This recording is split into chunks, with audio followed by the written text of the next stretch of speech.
Right, welcome everyone to our APMEN Tech Talks. So today, this session is hosted by the APMEN Climate, Environmental Change, and Malaria Special Interest Group. And we are going to be speaking a bit more about vulnerability and health system resilience to climate change. So if you can go to the next slide. Yeah. So just some general kind of housekeeping rules. So as usual, we don't have the audio and video enabled for everyone just because of the number of participants. But please do feel free to introduce yourselves in the chat. So we really kind of welcome introductions and kind of any comments in the chat box. But if you have questions for our speakers, please do put these in the Q&A box. And if you see other questions that you think are kind of good questions or you'd like to see the answer, you can actually kind of upvote these as well. So we are going to do three presentations today. And we will be kind of following these by a Q&A session. So there will be some time to get some feedback on specific topics. So today we have a really fantastic lineup of speakers. We're really going to think a lot more about this concept of vulnerability. So we know that climate change is a very global problem, but not everyone is kind of facing the impacts equally. So I think this is really quite important as we start to think about what does a resilient health system look like. So we'll start off with a kind of presentation about malaria and vulnerability. We'll then look more broadly about another kind of very kind of clear climate-related impact, and that's thinking about who is vulnerable to heat and kind of the problems from extreme heat, and how do we develop resilient systems. And finally, we will think about kind of more broadly, how do we develop methods of anticipatory action to think about how we actually plan for and respond to these kind of climate-driven health threats. So without further ado, I think I'll introduce our first speaker. So this is Dr. Sharul Azayar Mohammed Hanif from the Department of Public Health Medicine at the Faculty of Medicine, University Kebangsaan, Malaysia. So Dr. Sharul holds a Master's of Public Health and is in his final year of a Doctorate of Public Health at UKM. His research interests focus on epidemiology and environmental health, thinking about a lot of environmental-driven health problems, including zoonotic malaria. So over to you, Dr. Sharul. Share my screen first.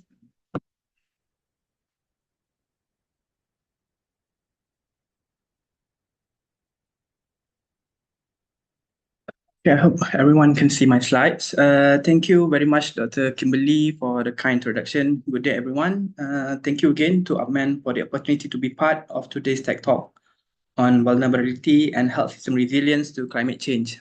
It is a real pleasure to be here and to share our work on malaria and determinant of health, a scoping review of malaria vulnerabilities in Southeast Asia. In this presentation, I will focus on how a social determinant of health may actually help us to identify the broader conditions that continue to shape malaria risk in this region.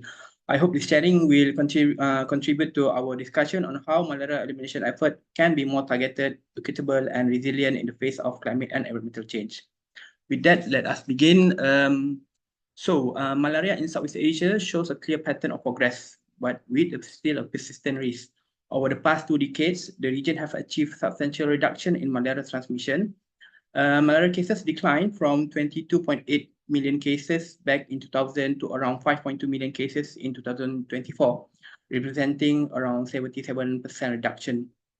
This is actually an important achievement as it reflects the impact of sustained malaria control effort, including the vector control, the improved diagnosis, treatment access, and regional elimination strategies. Countries such as Vietnam and Cambodia have shown marked reduction in transmission, demonstrating that elimination is possible when interventions are sustained and well targeted. However, the progress is not evenly distributed. Some areas continue to experience persistent vulnerability, including part of Malaysia, Indonesia, and Western Thailand. In this setting, malaria risks remain dynamic and localized, influenced by the population movement, occupational exposure, climate change, and a gap in access to health services. Although malaria cases have declined significantly in this region, one important question remains: why do vulnerabilities continue despite of this progress? The evidence is available, but it is often scattered across the different countries, different communities, and different study settings. Some studies focus on the migrant workers, some on forest-going population, while others look at rural or border communities. Because of this, it can be difficult to see the bigger picture of who remains vulnerable, where this vulnerable occur, and what underlying condition continue to sustain malaria transmission. This region is also highly context specific. The region includes the diverse ecological setting, from forest fringe areas and plantation to remote villages and cross-border zone. At the same time, social and health system conditions vary widely, including difference in mobility, occupation, access to diagnosis and treatment, health information, and local malaria control capacity. This is what we refer as a missing gap, not because evidence is absent, but because it needs to be organized and interpreted in more systematic way. Through this review, we aim to map the existing evidence, identify the knowledge gaps, and support more targeted, equitable, and context-specific malaria elimination strategies in Southeast Asia. Basically, we explore key vulnerability factors influencing malaria risk in these endemic communities across Southeast Asia. This review focused more on the socioeconomic, geographic, behavioral, and health system related risks, with outcome including malaria infection, transmission, and access to care. Rather than assessing study quality, this review aimed to map the existing evidence, identify pattern, and highlight research gaps. So after identifying more than 2,000 records, 22 studies finally included in this review. Most are conducted in Malaysia and Indonesia, alongside studies from Myanmar, Philippines, Vietnam, Cambodia, Thailand, and several cross-border regions. The majority were observational studies involving rural, endemic, and migrant communities. So, the findings were grouped into 5 major domains. Overall, the findings suggest that malaria vulnerability in this region is not driven by a single factor, but a combination of biological, environmental, socio-economic, behavioral, health system influences. I have presented this in an interconnected puzzle pieces to show that these determinants overlap and interact with one another. First, under biological influences, previous malaria history was consistently associated with a higher risk, with odds reported up to 49 more risks. Whereas G6PD status were also identified, but more towards a protective association. Second, the built and live environment plays a major role. Forest exposure was one of the strongest recurring determinant, with odds ranging from 2.8 up to 8.6. Other environmental factors included elevation, rainy season, land use changes, housing condition, and proximity to vector or monkey reservoir. This is particularly important in Southeast Asia, where many communities live or work near to the forest fringe areas. Third, healthcare access and information influence vulnerability. Limited access to health information and services was associated with increased risk, with odds ranging from 1.78 up to almost 5. Whereas we living near the healthcare facilities, on the other hand, was linked to improved treatment quality and reduced vulnerability. Next, demographic and socioeconomic status. Were males, adult, and people working in the plantation or agriculture were more commonly at risk.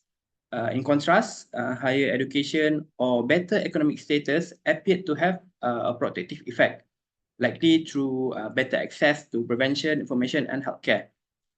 Finally, behavior and practices shape the exposure risk. Not using protective measures, outdoor or forest sleeping, nighttime activities, mobility, and inconsistent use of repellent or insecticide were all linked to the higher malaria risk. The key point here, malaria vulnerability was not explained by one single factor. It was multidimensional and often driven by interaction between all the determinants. It is shaped by the wider context of livelihood, their living environment, and whether preventive and healthcare services can reach them. To simplify, the findings suggest that malaria vulnerability is not created by one isolated factor. Instead, it developed through a chain of linked conditions. First, there is an exposure through the forest work, through their environment, outdoor activities, agriculture work, or perhaps mobility across the endemic areas. Second, this exposure becomes more serious when there is a limited protection. For example, poor housing, inconsistent use of preventive tool, lack of repellent, or limited resource can reduce people's ability to protect themselves. Third, vulnerability increases further when there is a delayed care, distance from the health facilities, gap in malaria information, and weak access to diagnosis or treatment can delay timely management. Together, these factors contribute to sustained transmission in specific communities. So, the key message here is that we should not only ask who is at risk, but we should also ask how is this risk created, reinforced, and sustained. So when comparing the determinant of malaria infection across the world, we can see that actually this region shares many common vulnerability patterns with other endemic regions. These include all these biological susceptibility, previous malaria exposure, socio-economic disadvantages, and occupational risks, together with the environmental exposure and limited healthcare access. However, what makes this region unique is the way that determinants intersect. The region have a diverse Plasmodium species, including the zoonotic malaria such as Plasmodium knowlesi. Then we have our forest and agriculture livelihood. We have a mobile and migrant population, cross-border movement and changing environment due to the deforestation and the climate change.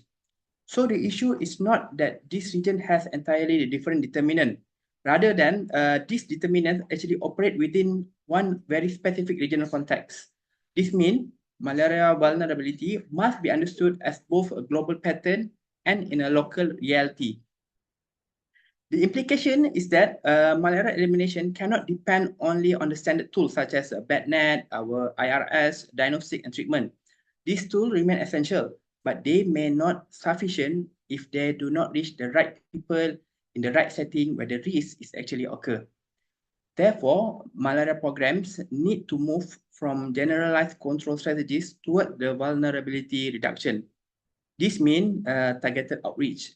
We should have a stronger community health system, occupational protection, environmental collaboration, and intervention that are actually sensitive to local belief and practices.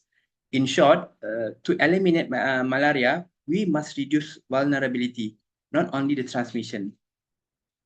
So to close my presentation, I would like to bring this review back to the broader APMEN team today, which is the vulnerability and health system resilient to climate change.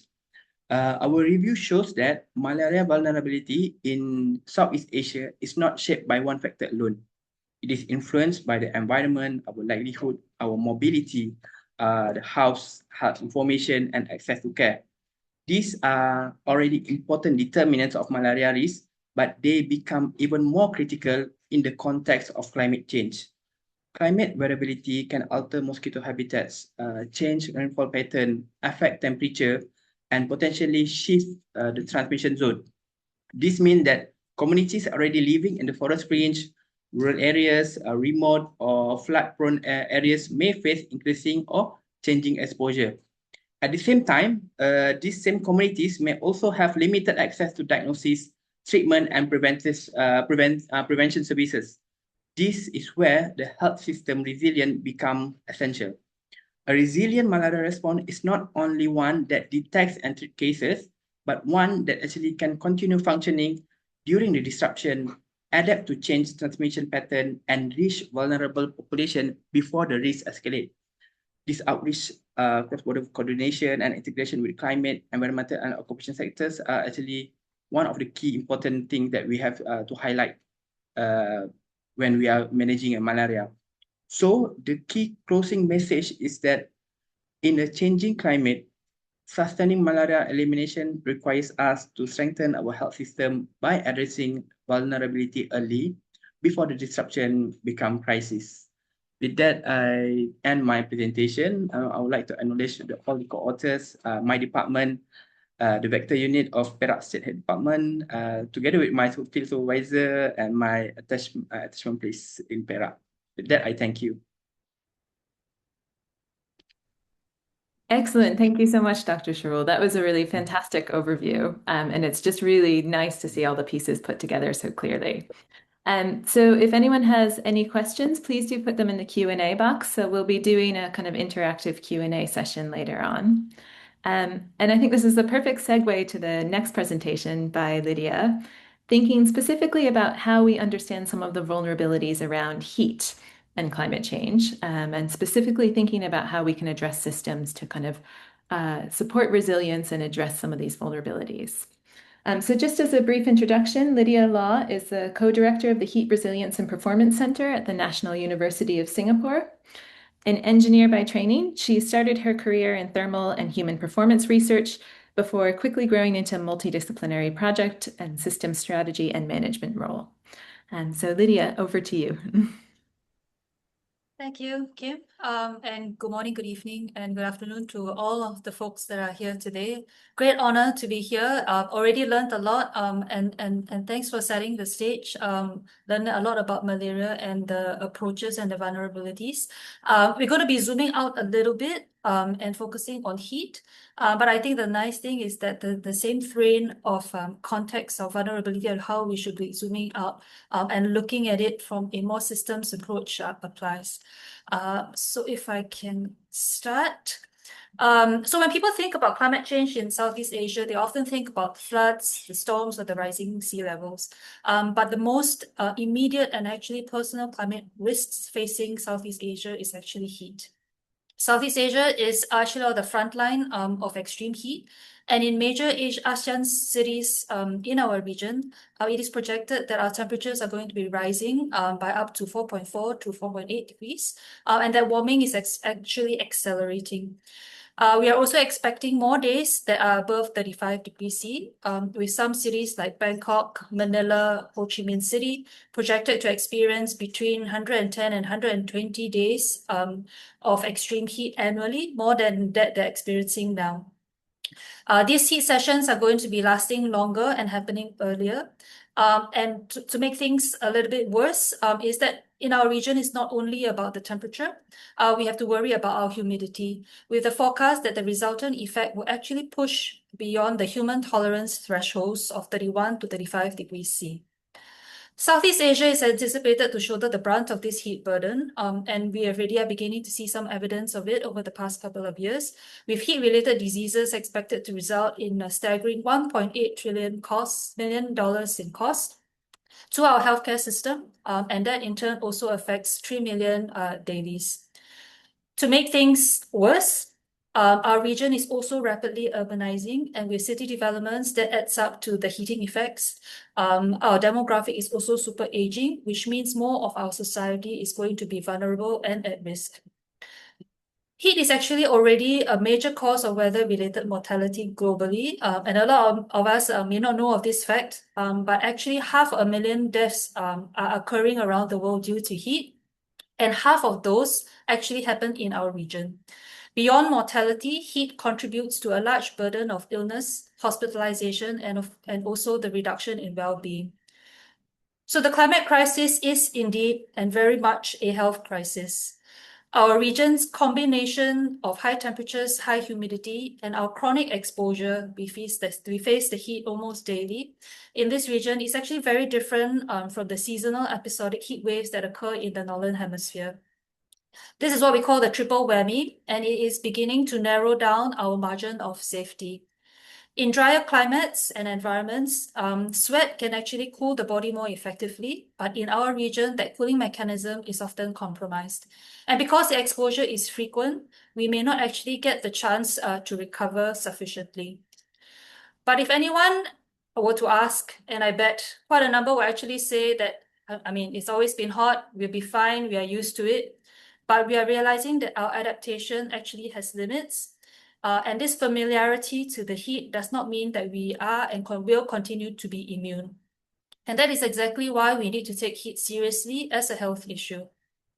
Heat impacts everything, almost everything: how we work, how we play, how we eat, and even how we sleep. It affects our health. It is a silent threat affecting our health, our ability to work, to move, to think, and participate in everyday life. Heat can lead to the increase in heat-related illnesses, more hospitalizations, worsening of chronic disease, and therefore you get an increased burden on our healthcare system. What is less understood is that heat can lead to reductions in productivity and performance, increase in public health concerns through issues like reduced physical activity as people avoid going outdoors, which could lead to a whole host of other public health issues. It can also contribute to accidents and incidents brought about by decision-making lapses as well as risk-taking behavior. All of these matter as the burden of heat is then not limited to just, the heat strokes, but extend wider and burden heavier across our populations. This is where the broader implications on our healthcare and healthcare systems come in. With more frequent and longer lasting intense heat events, our health systems will experience rising pressures through the increased demand that we spoke about, the exacerbation of chronic conditions like heart, lung, and kidney disease. Patients may also present with overlapping issues, and this is where the complexities of multiple vulnerabilities come in due to socioeconomic status, chronic conditions, the use of different medications, and adaptive capacity, availability, and access to resources and cooling.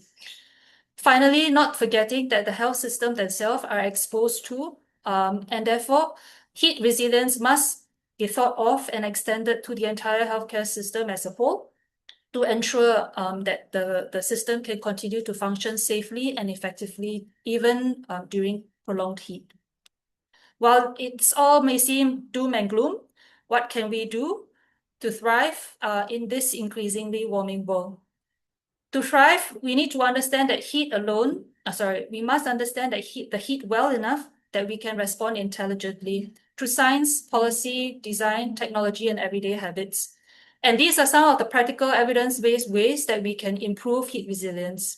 These include maintaining aerobic fitness, making sure we are heat acclimatized, making use of cooling before and after activities, adopting different work rest cycles, and of course, hydration. Do note that none of these are magical on its own, and together they actually do improve tolerance and reduce our risk. There still remains a lot to do, and these are, in summary, three key gaps that we think that needs to continue to be filled.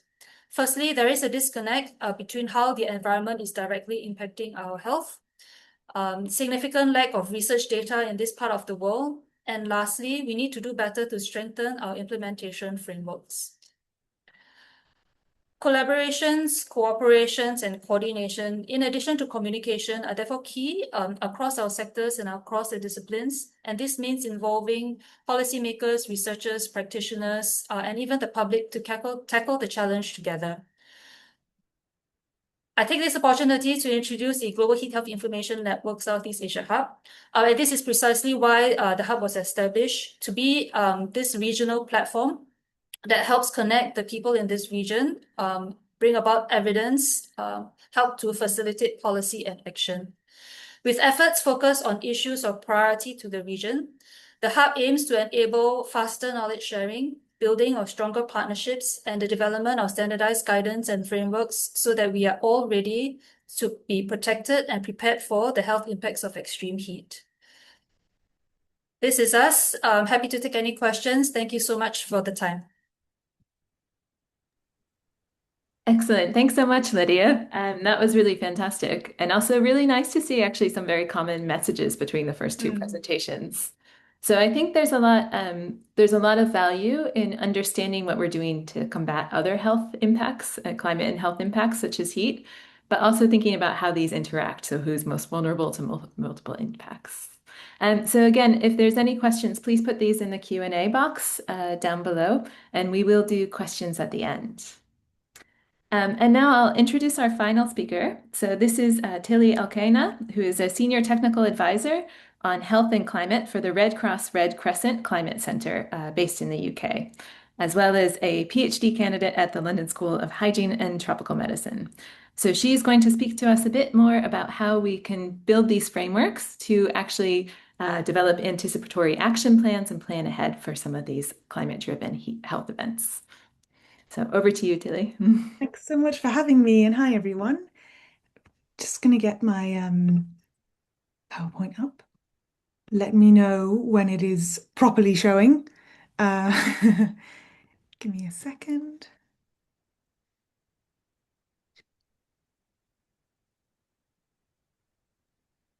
Oh, I think we see the reverse, like we see the speaker view. Do you? Okay, I'm gonna.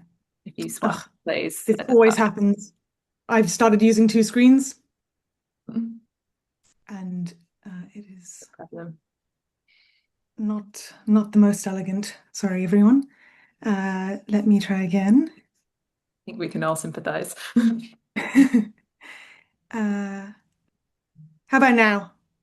Yep, I perfect. think this is good. Okay, perfect. Great. So, thanks everyone for having me. It's a real pleasure to speak with you today. I'm going to focus on anticipatory humanitarian action for a range of different climate-sensitive infectious diseases. And so I'll focus very much on the operationalization of this approach, which is part of the disaster risk management cycle, and has basically been really gaining momentum in the past decade or so in the humanitarian sector. And then, so I'll give a general overview, and then deep dive into a case study on malaria specifically, which will hopefully be of interest. So, anticipatory action really complements routine seasonal preparedness. It was an approach that sort of developed within, again, we can say sort of 15 years, decade ago, with the recognition that quite a lot of the hazards that were occurring were both predictable and also they had been predicted by our improvements in weather and climate forecasting. But the humanitarian system hadn't caught up with this and was still remaining quite reactive, so only responding in the aftermath of the hazard once it had become a disaster with these big impacts. And so there was this intention and hope to really shift the system to become much more proactive and to have some kind of adapted approach or tool that when we got this warning of an extreme anomalous event, whether that was anything to do with hydrometeorological hazard, like any extreme weather, or indeed increasingly climate sensitive infectious disease outbreaks, that there would be a mechanism where, based on the forecast, we could release money to do action in advance of the hazard impacts. And this is where anticipatory action came in. So it is meant to be a parallel track that can complement any of the ongoing good seasonal preparedness and routine public health activities once you get a warning that something is happening. When we apply it very specifically to diseases, the whole intention of anticipatory action is really to try and reduce the epidemic curve, so reduce the number of cases, avert them as much as possible by acting on early warnings that an epidemic threshold might be surpassed in the future. And you can see along the x-axis how anticipatory action, it just sits within the disaster risk management continuum. This is not at all to scale, I apologize. But so we have our ongoing disaster risk reduction, where you're trying with all your good public health measures to reduce the risk to as little as possible. But where it still exists, as is the case for societies all over the world, anticipatory action could be used to address that residual risk, to try and avert cases, try and reduce impact, and act as a bridge between disaster risk reduction and response. And so what I'm going to focus on a lot today is the trigger guidance that has been developed for health anticipatory action within the humanitarian sector. So this is based on a review of existing and emerging practices from a number of different agencies, but predominantly the Red Cross, Red Crescent movement, UN OCHA, and the UN agencies, as well as MSF. And the trigger within anticipatory action is really, really important because it is that predefined, very specific indicator or criterion that when it is surpassed means that you automatically release pre-arranged funding that is allowed to be used in advance of the hazard creating the impacts. And it is intended to be used for actions that you know have a good chance of reducing the humanitarian impact on populations. So, for example, it could be things like preemptively evacuating populations, though that is done a lot and a lot at national level. But it could also be done, include examples such as providing water purification tablets or jerry cans or other things to protect people's water sources in advance of some major event happening, because you know that that event is often linked with waterborne disease outbreaks. So throughout each of the trigger approaches, I'll give examples, but I want to dedicate most of my time to the malaria example specifically. I also realized I didn't have myself on time. So the first one that we'll focus on is, so there are basically four main trigger approaches that we've identified, these can be used in conjunction with each other in a phased approach. So that as you know that the risk is increasing with these different indicators and thresholds being surpassed, you can up the amount of money that you're releasing to make sure that you're really creating a smooth bridge between when the first maybe uncertain signals come through to when you are very, very certain that an event is happening and you really need to intervene as quickly as possible, but slightly before, hopefully, the majority of the impacts have been felt. So the first trigger is those related to reported epidemiological data, so basically our surveillance data. This is current practice, but there are so many delays in often getting funding released that actually having it codified that once you do have this one confirmed case or X number of suspected cases or a 1.5 increase in the number of cases compared to what should be your kind of seasonal average or your monthly average, then it releases the money. You could argue, given that the cases are already in the community, to what extent is this truly anticipatory action in that you are already responding to events that are happening in the community, and so the outbreak might already be ongoing. But as I mentioned, given that there are still delays, it still makes sense to have this as a trigger because it is our most certain trigger that we really need to be intervening. So we definitely know at this point we're not acting in vain. But it also offers the shortest lead time, and it really depends on the disease ecology and also the capacity of the responding organization to respond in what can be like quite emergency settings. We have examples of where this is used, like I mentioned, as maybe a secondary trigger. So where you're trying to use some of the other triggers as earlier warning signals, which are perhaps a little less certain. And then often what we have in what we call the early action protocols, which are our standard operating procedures, we have the surveillance data as one of our secondary triggers that allows us to release even more money to really interrupt transmission. Another approach, which can be integrated for sure with using epidemiological surveillance data, is the use of weather forecasts. So this might be forecasts of heavy rainfall, which is likely to lead to flooding, which is likely to damage your sanitation systems, or it might be weather forecasts of tropical cyclones, potentially even also forecasts of drought and drought worsening. So these are used a lot already in existing early action protocols across the humanitarian sector, where there will be interventions for in advance of a tropical cyclone, for example. And in Mozambique, they have developed an early action protocol in which when their National Hydromet Service forecasts with 72 hours, so around 3 days, that a tropical cyclone with wind speeds of more than 120 kilometers per hour are going to hit certain coastal affected communities. They then distribute the chlorination tablets, the jerry cans, the sort of water purification at the household level to ensure that populations don't have any kind of moment whilst they're waiting for humanitarian response without the ability to protect their water. So that's already like quite widespread as an approach and is improving year to year as we see improvements in climate and weather forecasts and knowledge from populations and practitioners on how to interpret weather forecasts, how to deal with probabilities, and how to develop standard operating procedures and MOUs with their national hydromet services.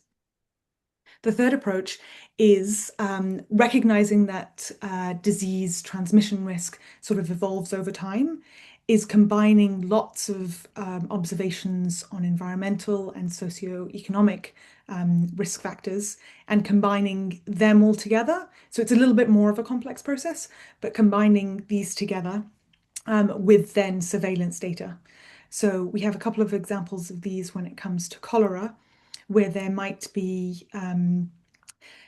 original triggers which would release money for low and no regrets actions when you're worried that the environment is becoming more conducive for cholera spread. So this might include flooding occurring or perhaps malnutrition rates going up. It might also include indicators to do with population displacement into crowded areas. And so as those are happening, you're sort of doing activities to try and prevent transmission.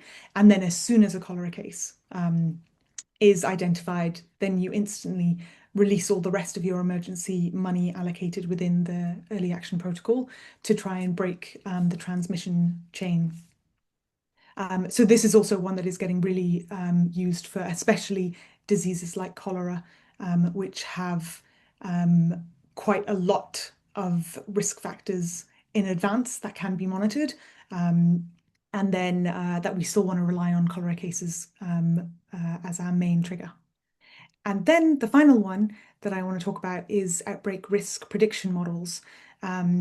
So different types of mathematical modeling that can be used potentially to forecast disease risk.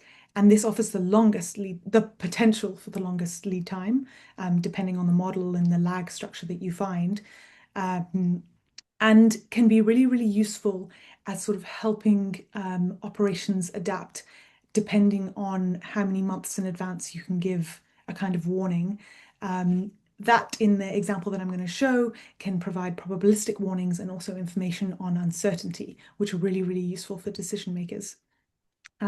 So the example that we have is malaria anticipated in South Sudan, and specifically this was linked with MSF as they have a hospital in Lankien in which they've been collecting their routine confirmed malaria cases from their outpatient department since 2013. So it was a relatively unique, uninterrupted time series of malaria data in a humanitarian setting, which is quite rare. But we really thought that it would be an amazing case study to show what, in examples where you do have enough data, is it possible to do modeling and how can this help operations adapt? So you can just see here a little bit, this is specific to Lankien. So malaria is endemic with cases in the low transmission season can go as low as sort of like around 100 to 200. And then during the epidemic, the high transmission season, cases can really, really increase up to around often surpassing 1,000 cases per month and often around 2,000. I'm not sure if I have the full time series, but in the big epidemic years, they hit up to 9,000 cases coming through the hospital facilities. So a huge, huge increase. And you can see also with the endemic channel, and below it, I'm showing how much precipitation there is seasonally, and then also the temperatures, that malaria tends to increase a couple of months after the rainy season has ended, or several months after the peak of the rainy season. And also as the temperatures are increasing in Lankien. So we know malaria is climate sensitive, and we can already start to see the lag structure a little bit in that we know that it is likely to come in the dry season of Jan, Feb, December, after the rains have ended and as temperatures are increasing, but not once they've reached their peak. So we developed a number of different Bayesian mixed models, which used different climate and environmental predictors, which included different climate and environmental predictors, as well as lagged malaria cases, and then seasonal and interannual random effects. And what I'm showing here is the comparison between our selected model in green, you can see at the top, compared to our seasonal baseline, which is basically equivalent to how MSF was preparing for diseases just based on the seasonality in blue. And then below this, you can see what was included in the models. So at 1 month, we included lagged malaria cases by 2 months, and we included consecutive dry days lagged by 4 months, mean temperature lagged by 2 months, and SPEI average over 6 months lagged by 8 months, which is an indicator for drought. At 2 months, The only difference was that it was malaria cases lagged by 3 months, and then same consecutive dry days, mean temperature, SPEI. And basically, as we went backwards in the months, so to 7 months, we had to remove any of the predictors that would not be available at the time of forecast issue. But we were still nonetheless able to extend out to 7 months using just SPEI, lagged by 8 months, and it still provided an improvement over the baseline. So you can see that all of the selected models had an improvement in predictive performance compared to the baseline, but the longer the lead time, the lower the predictive performance of the selected model, as you would expect. This is just a quick snapshot to show the difference between the selected model and the baseline model, and the probability of outbreak and how often the model was correct or provided a false alarm. So the X's are the whether an outbreak occurred or not. And then the color coding is whether the model predicted that there would be a medium or a high chance. Medium set at the optimal decision trigger threshold, which we determined statistically. And then the boundary between medium and high was also determined statistically. You can see that the model on the right, it performs much, much better. There are fewer false alarms compared to the model on the left, the baseline model. And also, it tends to predict higher outbreak probabilities in the years when there were indeed really big sustained outbreaks. So across 2017 to 18, in 2018, 2019, and 2016, 2017. There were some false alarms and some missed events. So the missed events are where you see an X, but the cell color is blue. And then this is just another way of visualizing it as well, where we see the posterior predictive mean on the blue line, so the number of cases that the model predicts compared to the time series of the observed cases in black. And then you also see the credible intervals in the blue shading. And you can see that more or less the model, both for 3 months lead time and 4 months, is matching what we see in the time series. There are just a couple of months, say in years and months in 2019, where the model predicts more cases than were actually observed. And that's the case also that you can see, for example, in 2024, where the model, the blue line, is predicting a set of earlier cases than actually occurred in reality. But otherwise, it matches quite nicely. But the key thing that I really want to speak about in the final few minutes, I'm sorry if I've gone over, is about how this helps operational planning. Because depending on not only the season, but also the lead time that you have available in the forecast, really determines what you're able to do. So for example, specifically in this area of Lankien in South Sudan, which has very, very pronounced dry seasons and rainy seasons, when during the peak rainy seasons, and the end of it, September, October, November, there will be flooding that completely cuts off the airstrip and the roads, so nothing can get in, and it is very, very difficult for people to travel around also. So if you get a forecast, say, in the dry season of January, for 1 month in advance, so a very short lead time, for February, but you know that you are in the high transmission season, then you have to deal with whatever is happening with the resources that you already have available. So you might focus on community cleanups, rapid vector control. You'll deploy the surge staff that you can, but you're mostly mobilizing existing pre-positioned supplies. If, for example, you get a forecast issued in the peak rainy season, I don't know if you can see my cursor, when flooding is very, very common, and you have something like a 5-month forecast, and your target month is in the high transmission season in December, when you get a lot of the epidemic peaks, it is very, very challenging to get anything in because your airstrips are down, your roads are down. So once again, you have to operate there with what you have available. So that might focus a lot on health promotion using existing stocks and supplies. And then you would move into your community cleanups and rapid vector control once you get a forecast closer to the time, maybe.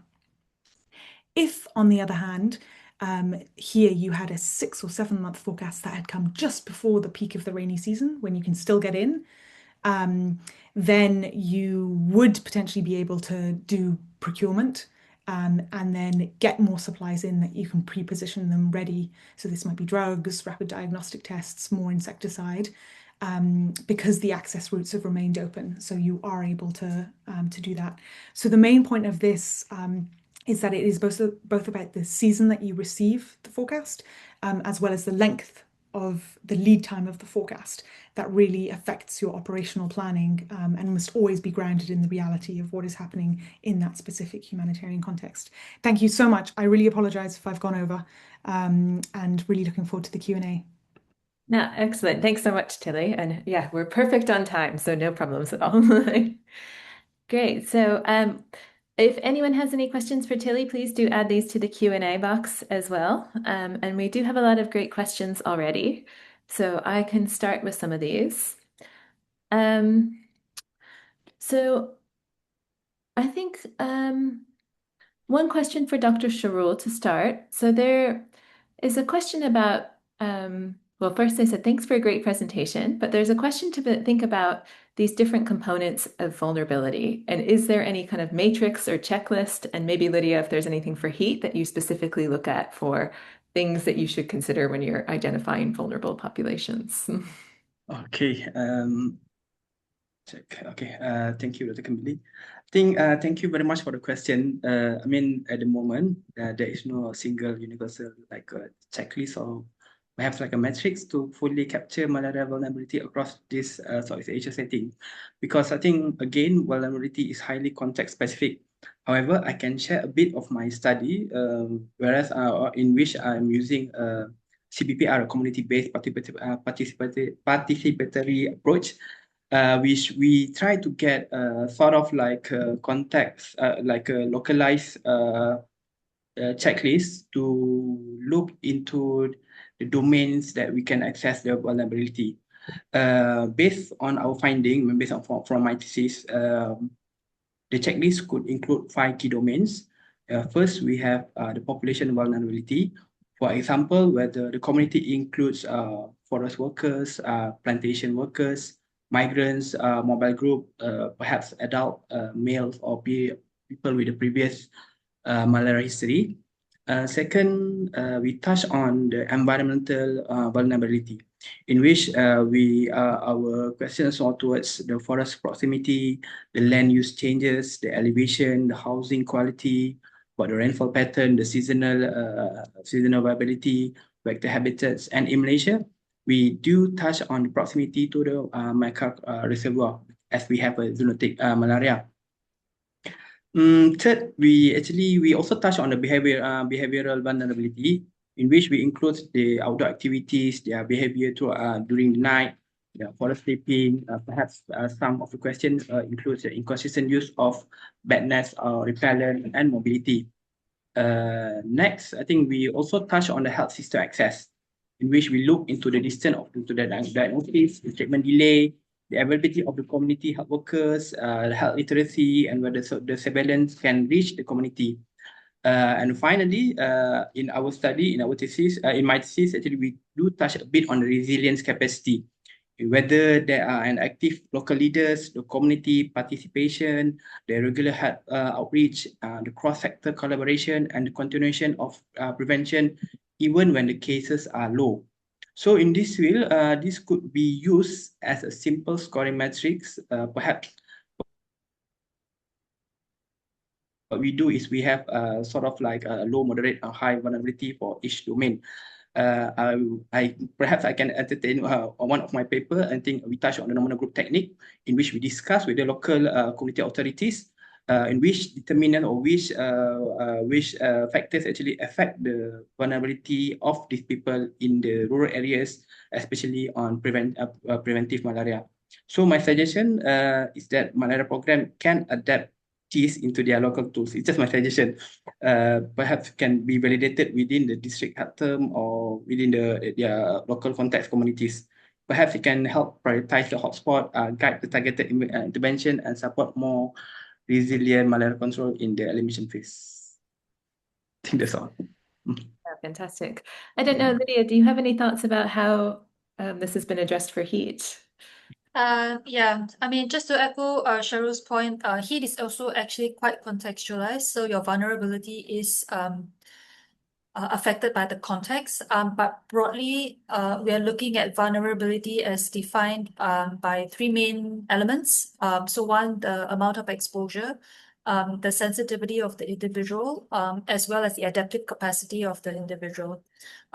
So we typically also look at it from a different lens, which is the environment, the attire that the person is wearing, and his or her physiology, which goes back down to adaptive capacity.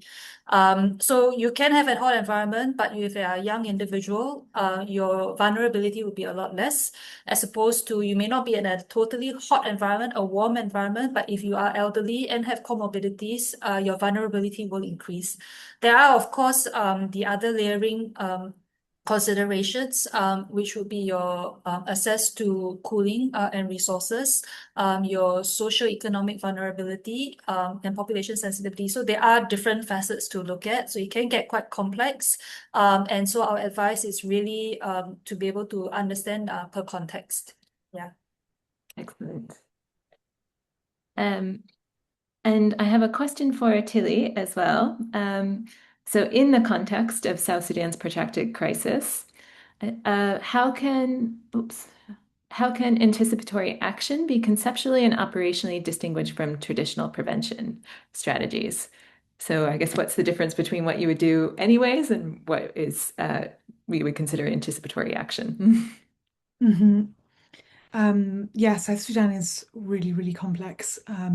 And so, at the beginning where I was describing how unique this time series is, for that hospital which had been collecting all this data since 2013, that it was uninterrupted.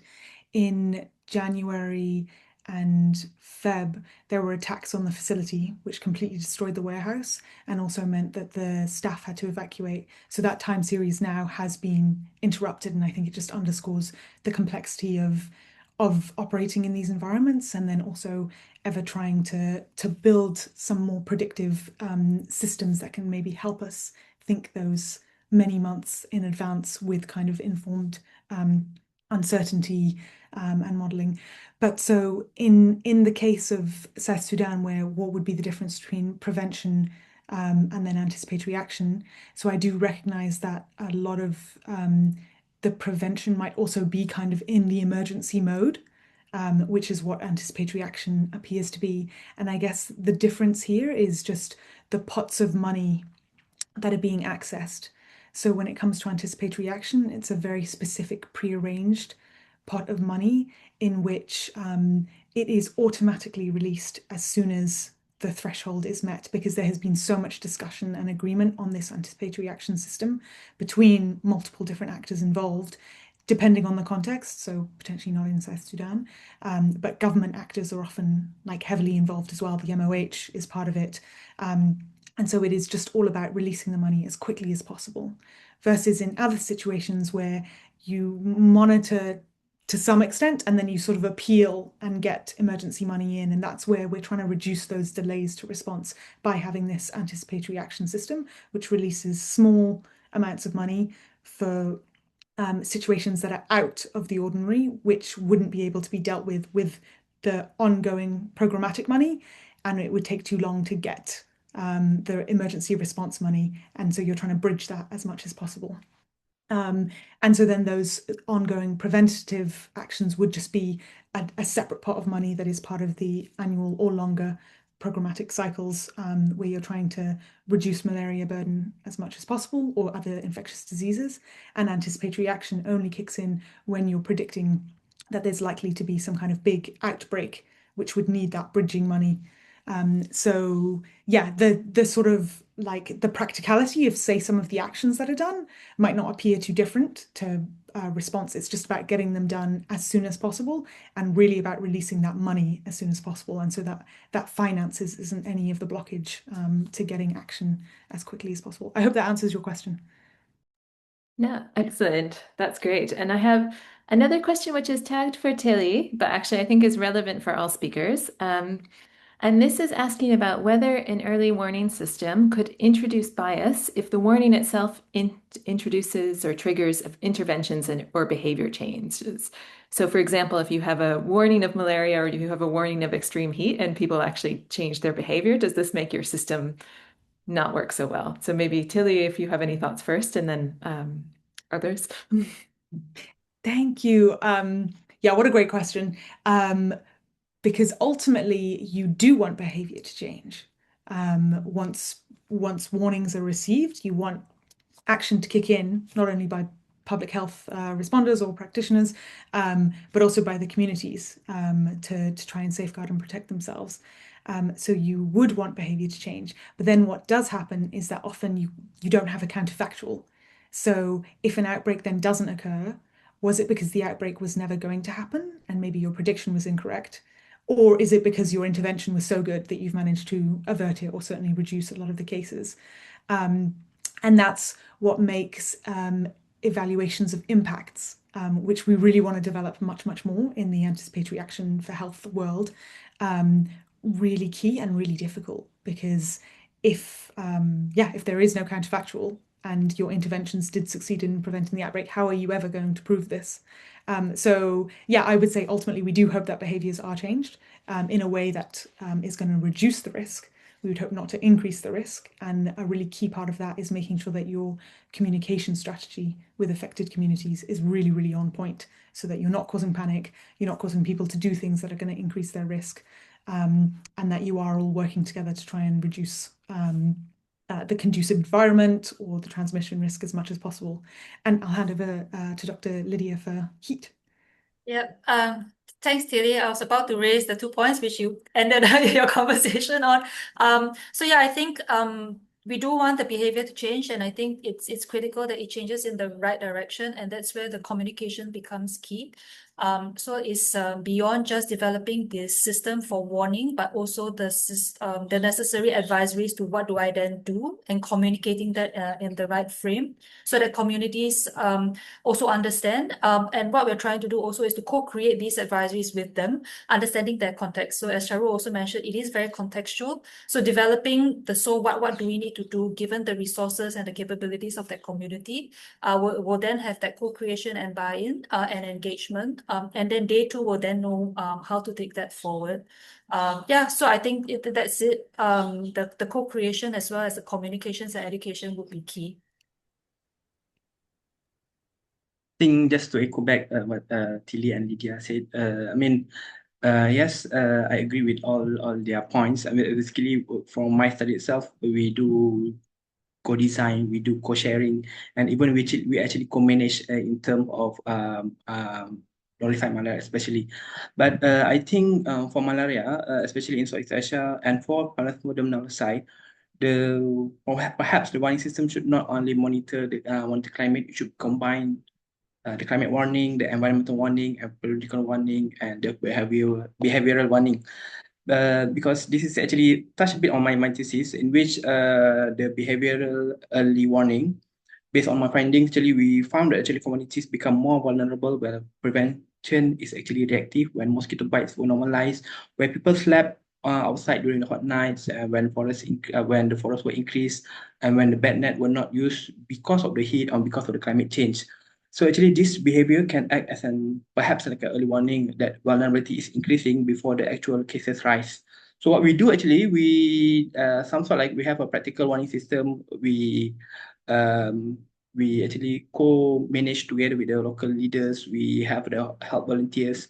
We have participation from the indigenous people, representative, the district health team to actually help to report changes in their behavior. And actually this do help in for the future malaria resilient, especially on the behavioral modification and management. Oh, fantastic. Now that's great to have such a proactive system as well. And so I think that you've touched already on one of the other questions, but there was a question about how to conduct community engagement. So this is quite a key important thing. So I think Dr. Sharul, you've certainly been thinking about this a lot. Yes, actually, I just want to echo back what my professor said, Professor Rohaizat, in which he liked to touch on the community-based participatory approach, in which Actually, we go to a place, we look into their problems, we co-design, we co-create a solution, then we do the solution together, we co-manage together, and then we co-share all the findings towards the community and to the local authorities. So in terms of training, we do we do actually have the guidelines in managing malaria. So part of it, the training includes all these local authorities, and we do involve the community leaders, especially as they are the most respected people in the community, and people trust them more than the health authorities. So in terms of training, we do have a few some sort like a practice and model so that they can follow, and then we do monitor through the epidemiological pattern of the malaria, and we do see the result based on the case reduction year by year. Excellent. That's a fantastic example. I think, Lydia, I have a question for you about how effective are current heat warning and preparedness systems in Southeast Asia? Do you have any thoughts on how Southeast Asian countries can balance climate adaptation, energy demand, and sustainability? So quite a big question. Big questions indeed. Maybe the first one on the effectiveness of current heat warning and preparedness systems. I think going back to Tilly's point, effectiveness is hard to benchmark at this point because we don't have a baseline reference. I think current warning in Southeast Asia is very climate based, which means that we can, based on temperature, humidity, or different indexes that the countries use, to let populations know how hot it potentially is going to be. I think the difficulty or the challenge that's facing the entire region is the so what then do we do? And how that then impacts our lives and our livelihoods, because it's very easy, and I showed in my slides that some countries actually shut down schools, and that it could be one way to protect, but there are cascading impacts to that as well.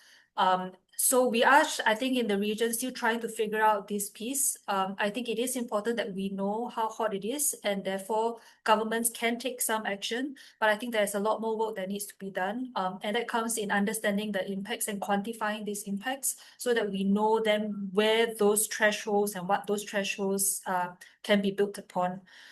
So pretty much a work in progress. I think whatever is happening now and whatever tools we have now is better than not having any tools. And I think everyone is on the same page of keeping people safe. But I think there's still a lot more work that we can do together. For the second bigger question, and I think it's actually playing out right now. And this is, I think, no longer a black swan. We kind of hypothesize the worst case scenarios. But yes, this is a worst case from the perspective that it is hot. We rely on cooling, which drives and relies on energy. And if energy is going to be difficult to assess, we're going to have a huge problem. So I think governments are beginning to figure out how to address these questions. I don't have a straight answer, but I think it's about doing in a coordinated fashion, which means that the energy issues is not only just a trade and industry problem or a Ministry of Energy, so to speak, to address. It should be addressed collectively because it would then translate to transportation, infrastructure, health. So all these people need to come together such that it's a coordinated effort. When I address one problem, the solutions and the benefits would then cascade. So if we do have climate resilient energy, if we can leverage on nature-based solutions, for example, and have that more within our region, that will then help as well from a cooling and climate adaptation perspective. So current thoughts, happy to have more conversations. Yeah. Yeah, excellent. I think that segues actually to another question quite nicely.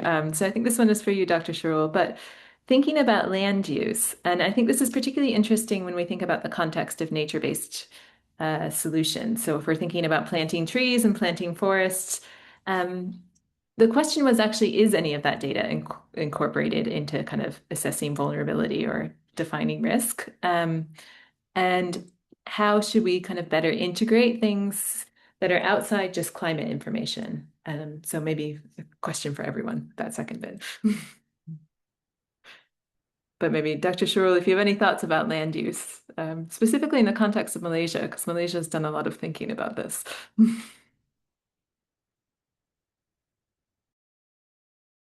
Think in the context of Malaysia, I think we have zero indigenous human malaria. I think our issues more towards Plasmodium knowledge, the zoonotic malaria, which usually coexist. The ecological triad actually do coexist with the monkeys reservoir, and we have like a environment part. We do have issues on the forest fragmentation, the land usage, land use changes. Think. What was the question again? Sorry. Just thinking about how land use can be incorporated into this. And actually, if there's examples where we're not just looking at kind of weather patterns or climate vulnerability, but also land use. Yes, I think yeah, I think what we do here, we not only rely on the environmental changes, or not rely only on the environmental changes pattern. We do see towards the behavioral pattern. We do see into the ecological risk.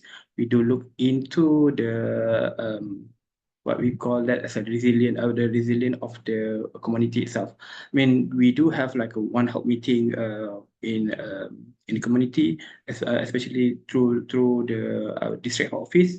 We do discuss with the forestry, we do discuss with the forest wildlife, we do discuss with the veterinary and looking into the pattern of cases, all these, not only malaria, all other zoonotic cases to actually combat all these changes in the community.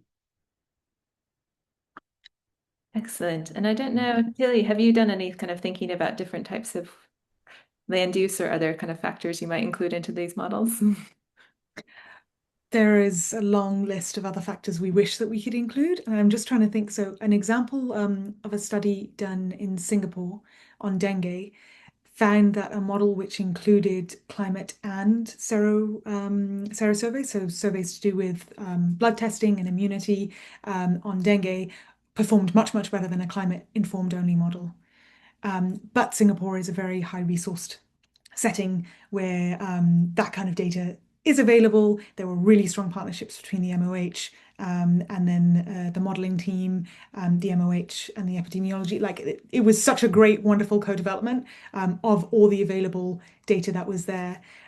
So if you do have that data, absolutely integrate it in the context that I often work in and for.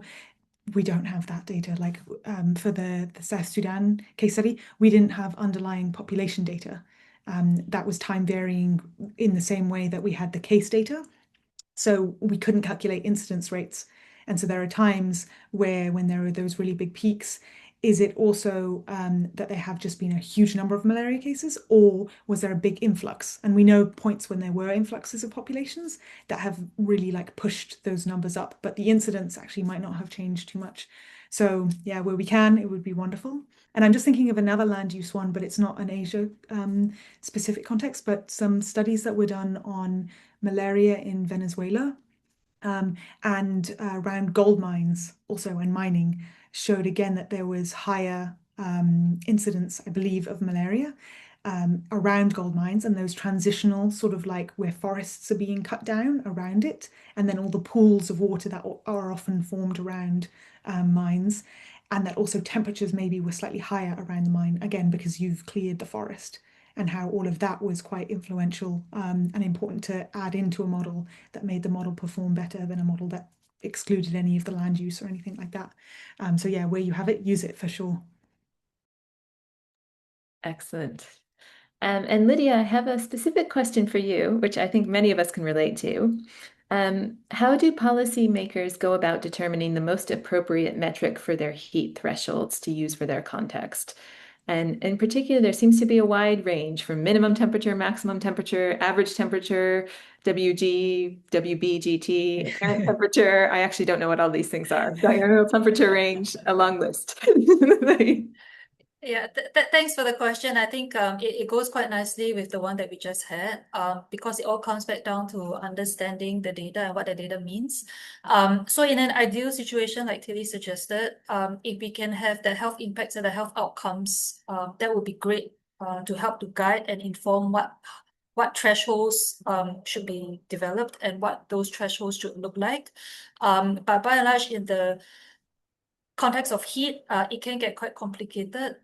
You could use mortality, hospital visits, and so on. And this is something that we're trying to establish, at least in Singapore and within the region. So if we can have what we call epidemiological thresholds, that would be best. If countries do not have those, what typically I think people do is they look at the climate and they base it off percentiles.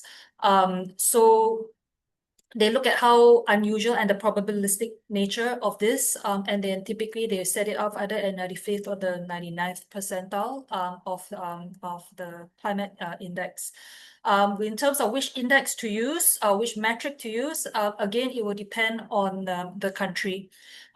So broadly, most weather or climate services will capture your ambient temperature, your humidities. Some use indices, depending on who they reference. And so that's actually one thing we're trying to do with the hub, is try to see whether we can get some alignment in terms of the indices, in terms of the definitions and which we should use. WBGT in Singapore is used because we think that it is important to combine not only looking at temperature, but the impacts of humidity. As I've shared, humidity actually does impact your thermoregulatory propensity. But I mean, I'm not saying that that's the only way to go. It has its limitations as well. So it really depends on the country. I think most understand the need to have one single index to help with the communication within the country. So I think that's important. Between countries, if we can sync, I think that is great. But if not, we can be able to have horizontal look across that will also work.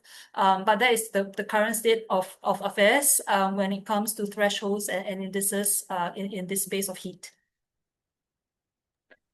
Yeah, excellent. And I think, Tilly, there's a question for you about how you defined a threshold. So I guess that's a bit similar, but in this case, you're looking at the number of malaria cases versus a specific kind of temperature. So I don't know, do you have any thoughts about how you can identify what is an appropriate threshold for your anticipatory action?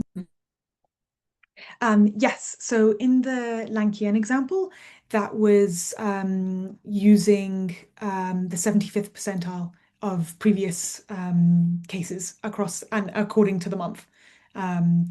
In other situations, you could, for example, say that you only wanted to use the past 5 years, or also that you wanted to exclude any of the major epidemic years, depending how you want to set your epidemic threshold. But that was what we had co-designed and agreed with MSF at that point, that was how we would define it. But in other contexts and depending on the disease, then I mean the threshold can look very different. So for any of the cholera examples, because it is a notifiable disease of international concern, also like one confirmed case, you instantly are really ramping up as much as possible. Or in other situations where maybe cholera isn't declared for political reasons, you might use 5 acute watery diarrheal cases as your suspected cholera, but without confirmation. So it really, once again, depends on the context, what you can politically use, and then also whether and how you have agreed to set a threshold with the MOH, ideally. And what is, I guess, quite key also with anticipatory action, like on the very first slide that I showed, if your season is going to be the same, then you would continue to do your normal routine, programmatically funded public health interventions, etc. And it's only once you're getting information that you might be surpassing that, either going to stretch your capacity a lot, or are having these number of cases. It might even be one cholera case. Then you kick in your anticipatory action system. So the anticipatory action systems should not be dealing with the like annual routine seasonal caseload. It's about above and beyond that caseload.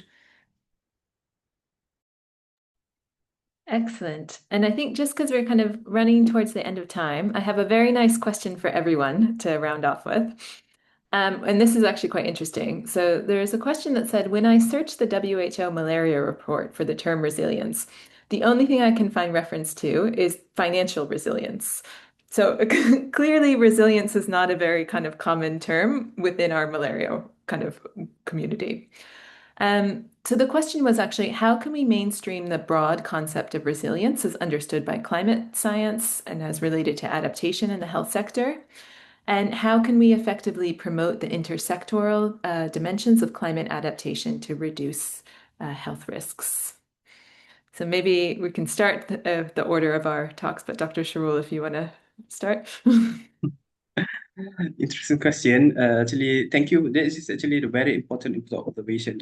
I mean, I agree that many malaria documents, the term resilient is often used in relation to the program financing or the ability of to sustain malaria activities. This is important, but for a climate adaptation perspective, I think resilience should be understood more broadly. The mainstream of this broader concept in the health sector, I think malaria program need to move from a narrow disease control model to more a climate adaptive health system model. This means probably we can integrate the climate information into malaria surveillance using rainfall, temperature, flooding, land use, and mobility data together with the case data. This cross information could mean to identify which communities are more vulnerable before the cases rise. For example, one of my reports looking into the forest range communities, migrant groups, and agriculture workers, we can see whether from this climate adaptive, we can probably look into their poor housing or the limited access of care. For the intersectoral dimension, I mean, malaria adaptation cannot be left to the health sector alone. We need a stronger collaboration with the forestry, the wildlife, agriculture, the land use planning, perhaps the local government, education, disaster management, and community leadership. This multi-sectoral approach to malaria is already recognized through the One Health, and we actually already in the right lane on this managing malaria. So in short, we can mainstream climate resilient in malaria by redefining resilient beyond funding. It should mean malaria system that can predict changing risks, adapt intervention to local realities, perhaps maintain service during disruption and work across the sector. That's all from me. Excellent. And really positive words to hear that there are things in place already. Yeah, and I think it's perfect to layer on because it's and I think that's what we found works is to start a conversation with a fundamental priority of the country. So if it is malaria, it is a perfect platform and to showcase that you're not only coming together to solve one problem, you're also helping to solve several problems at one time. And then from there have that collaborative, cooperative and collaborative approach to then defining what resilience means to that country. So that's what we found worked. It takes some time and some engagement. But I thought we also take the opportunity to share that we're actually trying to leverage off the communications part. So working with journalists, using stories to help tell. And I think it will reach both my stakeholders, which are at the policy level, but also the community. So it reaches both, and that's one way we're trying to leverage to get the evidence and the science into the communities, and also to help to engage the stakeholders. Yeah. No, excellent. I think that communication is really so key, kind of underpinning all of it. And I guess, Tilly, any thoughts about resilience or introducing the concept? Yeah, definitely should be introduced a lot more, though there are so many different definitions of it, as we've heard.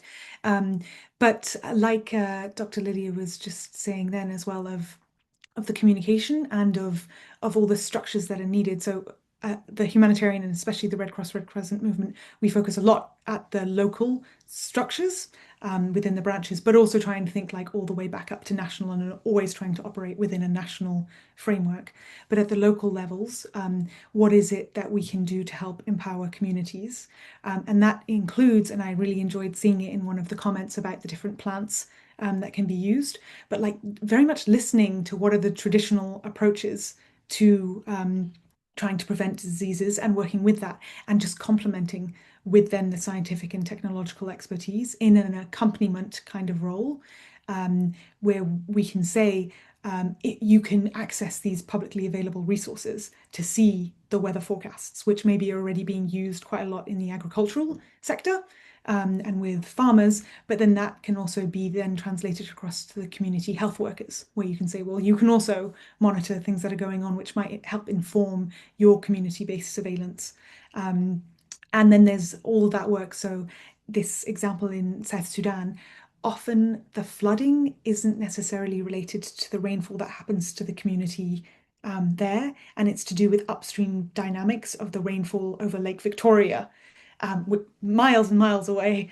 And so helping communities understand like a flood may occur soon because of information that we know that is happening in countries far away and the Lake Victoria sort of water basin system. That can be like a lot to think through. But by showing again maps, by showing how this all works, you empower the communities to then build on the resilience that they already have towards flooding, and are just providing that extra information of we can help you understand when this might be likely to occur and if it's going to persist for a very long time. So what else can you do to protect yourselves and how can we help that? So I think, yeah, strengthening from local all the way up to national within the national adaptation plans is key and wonderful to do.